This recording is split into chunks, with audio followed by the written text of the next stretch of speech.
Welcome back to the channel, everyone. Right now we get to take a look at the brand new newly released Samsung Galaxy Z Flip, and we're going to go ahead and compare it to the iPhone 11. Now what's interesting about both phones is that really we're comparing one of the more expensive phones that Samsung has ever released besides the Samsung Galaxy Fold against one of the cheaper offerings from Apple this year, or at least 2019. And I think it's always interesting to see, what the cheapest phone that Apple created last year and what the most expensive counterpart from basically the Android market has, and kind of see what the main differences are and everything. Now, the Samsung Galaxy Z Flip cost me about $1,400.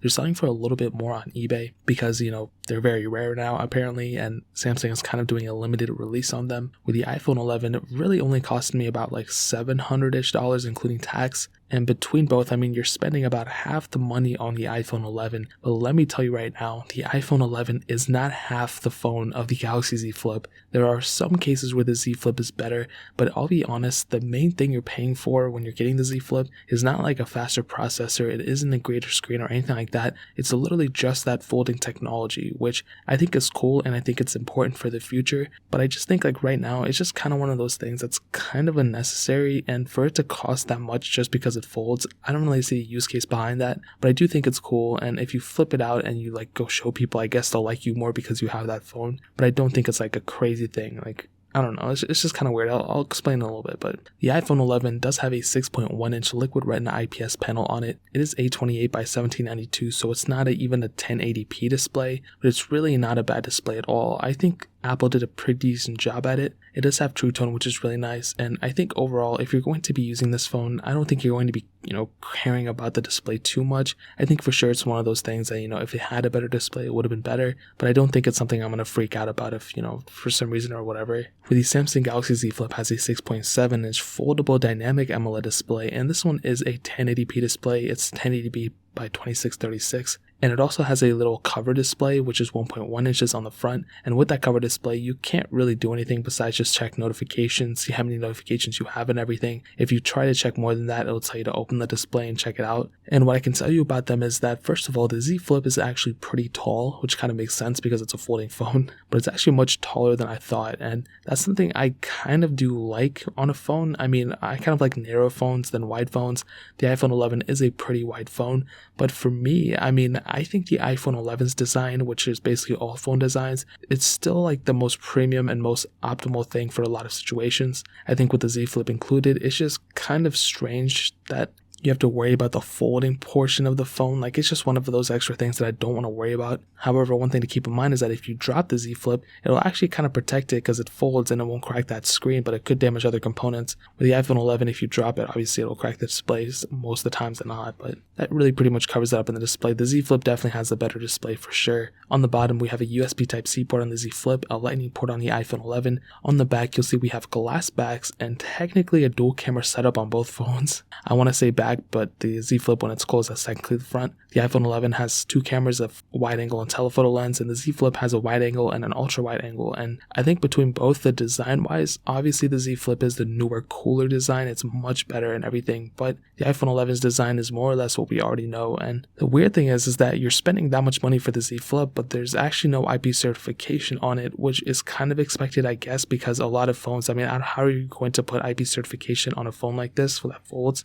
But maybe they'll find a way at some point. But the iPhone 11 does have IP68 dust and water resistance, which is really cool. So you can go up to 2 meters of water for 30 minutes. And that is a very, very cool thing. I'm so happy that Apple put that on this phone. And hopefully Samsung can put IP certification on some foldable phone in the future, but I guess we'll just wait and see what happens there. Now that really pretty much covers it up in terms of the outside. Now hitting on the software, this is a super interesting thing. So the Samsung Galaxy Z Flip came out with Android 10.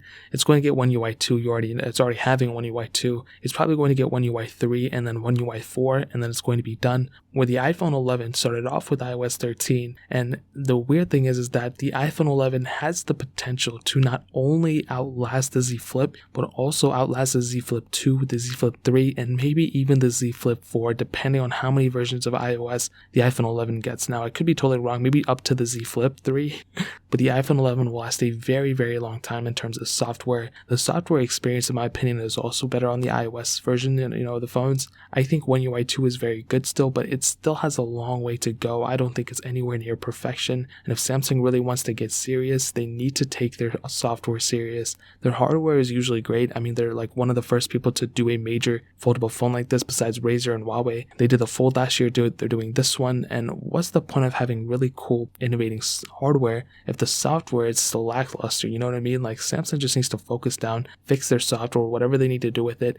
and then go from there. You know, with iPhone and iOS and all that, it's so much of a better experience in my opinion. So I guess we'll see what happens, but in my opinion, I definitely do think the iPhone 11 does have the better software experience, and it's going to outlast the Samsung Galaxy Z Flip as well. Now moving on to the performance side of things, the iPhone 11 has the Apple A13 Bionic chip, hexa-core CPU, and there were 3 different models, and all of them had 4GB of RAM. The Samsung Galaxy Z Flip has the Qualcomm Snapdragon 855 Plus chipset, an octa-core CPU, and Adreno 640 GPU. And there's only one model of the Galaxy Z Flip, and that had 8GB of RAM. And what I can tell you about the performance is, starting off with the iPhone 11, since that's the older iPhone and older device, the iPhone 11, I think, definitely had a really, really good performance inside of it. The funny thing about the iPhone 11 is that I found it to actually be faster more times than not than my iPhone 11 Pro or my iPhone 11 Pro Max, and I think that had a lot to do with the display. Since the display was a low resolution display, but it had pretty much the same specs as the iPhone 11 Pro and 11 Pro Max, that really made it able to push, the same type of software in terms of app opening speeds and everything with less power and less effort, because that display didn't require those many pixels to push, if that makes any sense. So I think the iPhone 11 is a tremendous performing phone. Really, whatever I threw at it, it was perfectly fine. And I think the display, even though it's a low resolution, kind of aided in his favor for sure. With this Samsung Galaxy Z Flip, I think is a tremendous performing phone too. It's still an extremely fast phone. I loved using it. Really, whatever I did with it is perfectly fine, but I think it's more or less the same as a Samsung Galaxy S10. With the S10, you guys know it had the 855 as well with the Snapdragon 855. This one just has the 855 Plus, and I think for sure, I think Samsung could have done a better job with it, putting a better chipset in it, but I do think that the Samsung Galaxy Z Flip's performance might be just a little bit better than the iPhone 11. I think the Z Flip has, a faster experience, I think, overall, but the iPhone 11 is a smoother phone, if that makes any sense. And like I said, this has a lot to do with the software. There seems to be still a lot of background processes moving around in the Z Flip area of One UI 2, or on iOS, it's much more smoother experience. So between both of them, I would probably give the edge to the Z Flip being faster, but the iPhone 11 to being smoother. Now moving on to the camera. The iPhone 11 has 2 12-megapixel sensors, a wide-angle lens and an ultra-wide sensor, and the Samsung Galaxy Z Flip has the same exact setup, a wide and an ultra-wide sensor as well, 2 12-megapixel sensors. Kind of funny, they're the exact same thing. On the front, a 12-megapixel sensor on the iPhone 11 and a 10-megapixel sensor on the Z Flip. And we're able to do 4K on the front camera, but we can actually do 4K at 60 on that iPhone 11 front camera, which is really cool. Now on that back camera, I was actually pretty sad to see that there was no telephoto lens on the Z Flip.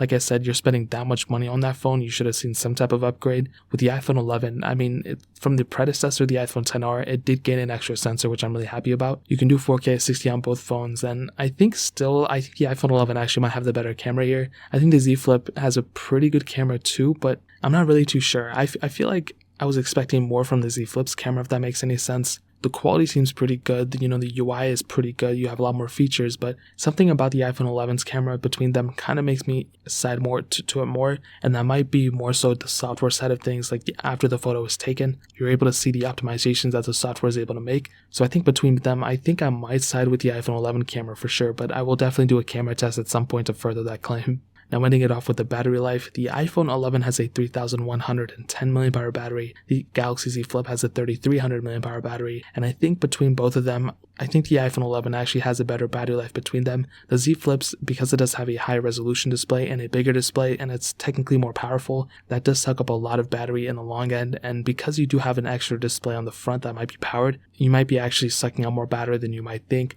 The iPhone 11, because it doesn't have a crazy huge resolution display, because it's mostly stock iOS, like there's not a lot of background process in it, it makes it, a smooth experience overall. That really does make the iPhone 11 probably have the better battery life between them than the Galaxy Z Flip. And that really pretty much covers it. Now, obviously, if you have the money, if you want to, I would get the Z Flip, but bro, even then, I think the iPhone 11 is the better device between them. I think the Z Flip with that folding factor is its biggest selling factor. If it didn't fold, really nobody would be buying it. It's just kind of like a Galaxy S10 Lite. It's like a Galaxy S10 with a low resolution display and a 1S camera sensor. Like, it's a very weird thing that they did, but I guess it is what it is. The biggest novelty is that it folds, and I think it's important for the future too, but I guess we'll just see what happens in the future. But that's pretty much my take on it. If you guys have any questions or anything, leave it down in the comment section below. Hit that like button, that'll mean so much, but definitely hit that subscribe button. Every single subscriber that we get really does count, so it'll mean so much if you guys could hit that. Also, check out the other links down in the description as well. My Twitter, my Instagram, my second channel, all those links are linked down below.